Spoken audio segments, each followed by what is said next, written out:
Naranasan mo na ba? Naranasan mo na bang maramdaman yung sakit na akala mo'y walang katapusan? Naranasan mo na bang umiyak nang walang nakakaalam? Yung tipong akala ng ibang tao na okay ka lang, pero di nila alam yung totoo mong nararamdaman. Oo nga naman, di sila manghuhula para malaman kung may sakit ka bang nararamdaman sa kalooban, na kailangan mo ng kausap kasi di mo alam ang tumatakbo sa iyong isipan.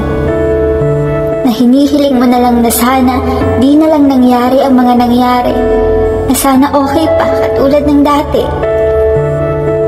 Kasi di natin maiwasan na di umiyak pag masakit na talaga. Yung tipong di mo na malabahanan yung mismong sarili mo kasi di na rin ito mapigilan ng masaktan. Sabi nila, pagsubok lang yan. Ang astig namang pagsubok na yan, parang pangkamatayan. Tanong ko, di ba pwedeng iwasan? Di ba pwedeng sabihin ko na pagsubok, hinay-hinay naman, mahina ang kalaban?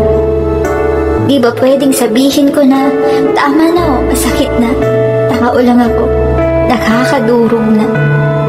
Hindi ko ba pwedeng pakiusapan ang oras na huminto muna pag pagsubok ng usapan? Ano pa ang gamit ng salitang pwede kung may bagay rin naman na kailangan talaga nating labanan kahit alam mo naman sa huli, ika'y masasaktan?